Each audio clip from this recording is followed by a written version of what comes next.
What's up YouTube, this is Shuttleboy and I'm back with yet another video. Today's video, you can tell that the scenery is a little bit different, and that is because we're going to be talking about more than just golf swing sneakers now. I really like doing these reviews on sneakers, and I have so many pairs that I feel like I haven't done a real review on, and we're just going to start with the basics here with one of the first sneakers I ever owned, my first Jordan Retro, and that's going to be the Jordan 3 Powder Blue. So let's get right into this review, guys. Alright, so like I said, I want to talk about more than just my Golf Le Fleur sneakers or just those specific things in the limelight. I have so many sneakers, over 100 pairs of sneakers, and I just feel like I haven't really done any traditional reviews on a lot of them. And I have a lot of information on a lot of these things, and I just feel like I need to have videos out there that if you guys want to see different sneakers that I own, you can without a doubt just search them up and find that sneaker. So we're going to start with, there's not really going to be an order to this like whole series or whatever. I'm going to be doing that separate series of the golf wang sneakers still coincide with this, but I decided to start with this one just because this was the first one I thought of when going back to this. I never really made a full-on review, or I might have when I originally got them, but the sneaker is very old. I got these back when I was a freshman in high school. This was my first pair of Jordan Retros I ever owned, and I was just so excited for these guys. Like I said, freshman year of high school is when I got these, so that was around 8 years ago or so. So these are pretty old now, actually. It's pretty crazy to think. I remember getting these and just how this was a brand new colorway, and brand new colorways in general for Jordan Retros is something that I feel like doesn't really get a lot of love. A lot of people just stick to the original colorways like the Bread 4s, the Black Infrared 6s over here. Just stuff like that is what they like to stick to, or the Black Cement 3s for instance when it comes to the Jordan 3. So this shoe didn't really get all that much love. Being a more younger person that's just into sneakers now and just really into just being able to purchase any sneaker they can because they're just so hyped into this stuff, I was a lot more welcoming of new colorways at the time because I just got into sneakers. I just really wanted to get more pairs of anything. So just anything that I can get my hands on, I just appreciate it as is. And I always, like at that time period at least, I was very welcoming of newer colorways just because it was a fun spin. Being a younger kid, just looking at, say, the Bread 4 or the Oreo 5 even, just a black and white shoe. It's nothing all that exciting. Most of the original colorways of Jordan Retros are all pretty boring, and I just really wasn't caring for that. Like I said, being a younger kid, does this look very exciting to you, or does this look a lot more exciting to you? Just the crazier colors were just something that was a lot more fun and a lot more like lusted after, I guess, for lack of a better term. So when I saw these, I was just really excited for them for a multitude of reasons. I always thought the Jordan 3 was one of my favorite Jordans. I always just really loved it. I always really loved Carolina blue. North Carolina is one of my favorite places in the world, without a doubt. I love North Carolina. I go there for a lot of summer trips. On top of that, I just loved the University of North Carolina. I was a huge Tar Heels fan and stuff like that. So even as you can see in my room, we have sort of a Carolina blue in the background as well. So I always was a huge fan of North Carolina colors. And to get a North Carolina Jordan 3, which also another reason why I liked it is that was Michael Jordan's college as well. But to get a North Carolina colored 3 was just awesome. Now, what's funny is fast forward to 2020, we got a UNC Jordan 3 release as well, which is more in line with the White Cement 3 with some North Carolina nuances on it. But this was the shoe that was the UNC 3 before the UNC 3 really came out. So it's crazy to think that I've been around sneakers long enough for there to be an original UNC 3 kind of colorway and there to be a newer version of what that whole idea was. This didn't get all that much love from the get-go. I think some people, because during that time period, that was when Nike basketball sneakers were really big still, and the crazy colorways like the What the Kobe's or the What the LeBron's were still really crazy and in demand, like something that a lot of people really wanted to get. So I think a sneaker like this actually got a lot more love then than it probably would now. I feel like now people are just a little bit more traditionalist.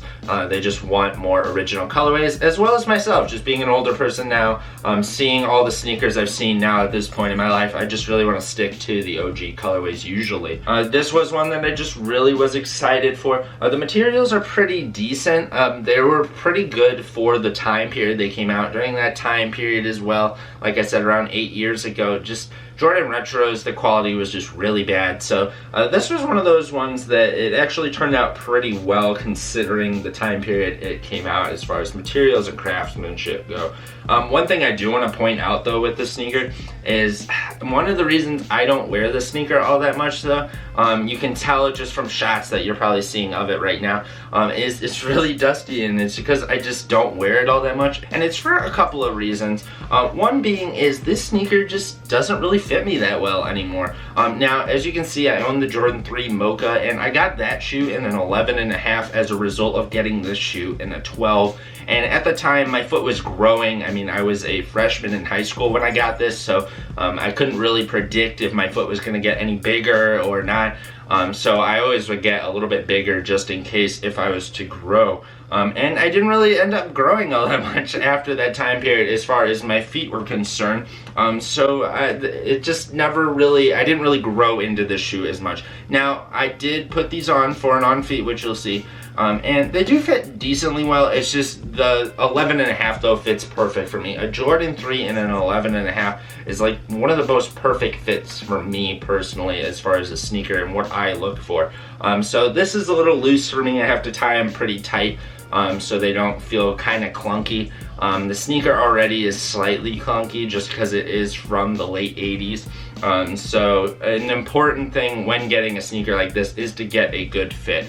So I recommend just getting the size of like your Vans. I feel like is a good size to get because I get 11.5 in Vans, and I got an 11.5 in this, and it fit a lot better than when I got a 12. But all in all, guys, I just really love the shade of this blue. That is what, obviously, if this is what you're going to ride for or die for with this sneaker, is just do you like the shade of the blue. I think the black hits as well just look really nice with it, with the black tongue. That is just a really nice touch. And one thing that was always really interesting about this sneaker in general was the lining. The lining has elephant print on it in white, or it's kind of silvery-ish, but I think it's going more for white than anything. And that was something that I don't believe ever came out on a Jordan 3 ever again, and they never really explained as to why it was on this Jordan 3 or anything. They just called these the Jordan 3 powder blue and called it a day. They didn't really give any thought or context as to what's going on with this shoe. So it's just interesting that this didn't retail for any more than the retail price of most Jordan colorways. So it's very interesting that they added that nice little detail and didn't really say much of anything. I will say though that because of that material, the padding of around that area and the tongue, the lining, is just not as comfortable as, say, the Mocha Jordan 3 because it just has a cotton lining. This is a little bit rougher, so it's not as comfortable, but it is a cool touch aesthetically, and it also keeps it a little bit more clean, honestly, too. And another thing I do want to point out with this sneaker, which just shows how old this shoe is that if you look at the toe cap and then you look at the midsole, as far as the white area is concerned, you can just see a clear color change. Now, I was in a conversation with someone in the past, and I was talking about how you can see a huge color change with this, and it just kind of annoys me how I can't clean that off. And they were like, weren't they like that originally? And I was like, I'm pretty sure they weren't. I had to look up a picture of what original colorway looked like when they showed the official images back when they released them. And yeah, this first toe cap area on the midsole was pure white. So yeah, it just kind of faded as time went on, just as aging went. And that's something that it kind of bothers me when I look at. It's not a huge deal because on that whole toe cap part, it is all consistently that color. So that's kind of nice. It looks almost intentional, but it does bother me a little bit that it's not the same shade as the midsole. Yeah, just kind of a weird thing to happen with a sneaker is just on one specific part. It really aged a lot, but nothing else, which is just kind of weird. But let me know down below, guys, what you think of these sneakers. I'm really curious to hear your thoughts on these, and if there's any sneaker that you guys want me to review or talk about that I own, definitely let me know down below in the comments, whether it be a golf wearing sneaker or a non-golf wearing sneaker. It could be a Jordan, a Nike, just something you've probably seen in the background of a video, or maybe in my sneaker collection video. I'd really like to hear. Personally, I have a lot of love for this sneaker, all in all.